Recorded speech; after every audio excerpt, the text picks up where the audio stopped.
His work could be simply described as healing.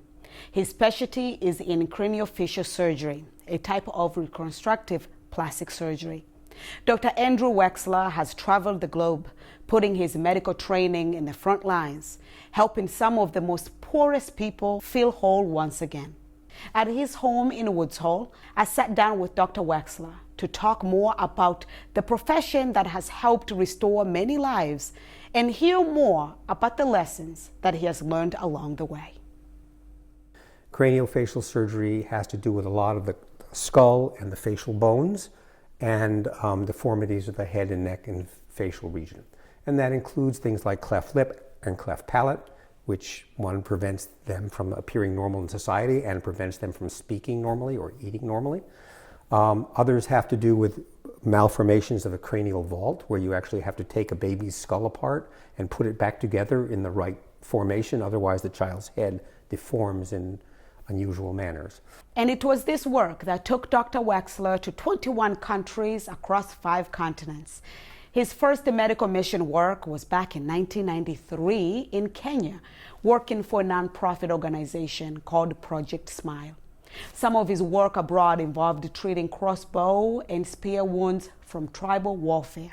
We happened to be working in Kisumu at that time, and tribal warfare broke out between the Kikuyu and the Maasai over a cattle dispute, as is normally the case, I think. And one thing you do not do is mess with the Maasai. They are very fierce warriors. Especially nowadays, about plastic surgery, when I see that word, it's never associated with what you're talking about. It's always associated with augmentation. We have become so obsessed with ourselves. Yeah. You had a great analogy. Could you share it? Yeah, so, within the realm of plastic surgery, we have the reconstructive aspect, which is primarily where I work, and the aesthetic aspect. And though I've done both and I'm comfortable doing both, for me, the reconstructive aspect is much more satisfying. For me, it's like giving a person who is hungry a meal as opposed to giving somebody an extra piece of dessert. So let's talk about your patients. Tell us some of the stories. What was so true about those who seek medical treatment? Yeah. When people live with a facial deformity, when you're a parent and you have a child with a facial deformity, in some parts of the world you're considered having practiced witchcraft that your child should be this. You are ostracized from your community. A child will not be able to go to school. He will not be able to have playmates because we are very, as humans, we are very attracted to symmetry. We are attracted to attractive people. This is the whole, aesthetic area. If a child can't go to school, he can't become educated, if he can't socialize, and that has an effect upon the family, because if you have a child who can't do that, and you're a parent who wants your child to do well, and you must put extra resources in just caring for that child for his entire life in your home, well, that's a huge deal. So when you fix that child, you also fix that family.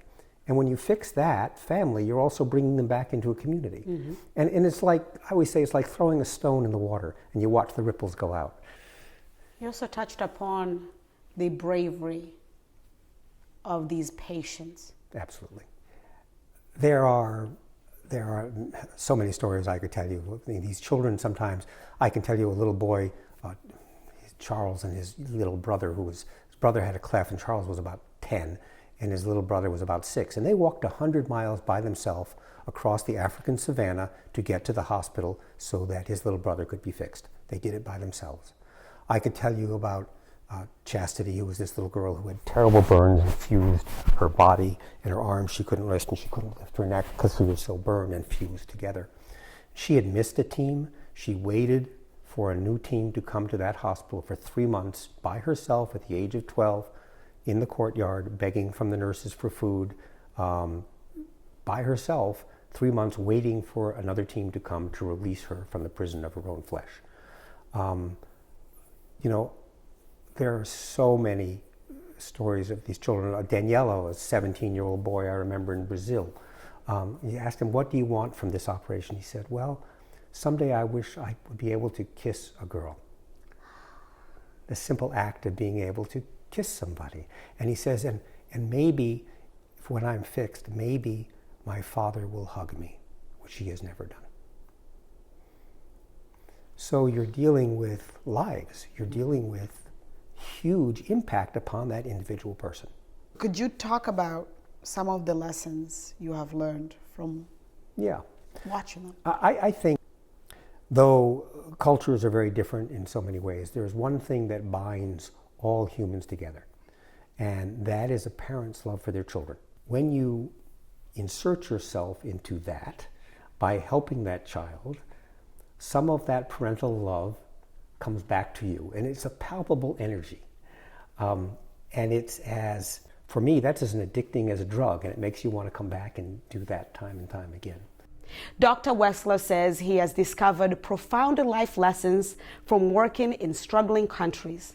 And despite the physical deprivation, he felt a rich sense of community in those places. I always find that it helps me restore my faith in why I went into doing what I do, into being a physician, a surgeon, a healer, and that interaction with people. Dr. Wexler retired from his Kaiser practice in Los Angeles back in 2017, and nowadays he's devoting his professional time to working and teaching in the field of global surgical health. Thank you for watching. Until next time, have a wonderful day.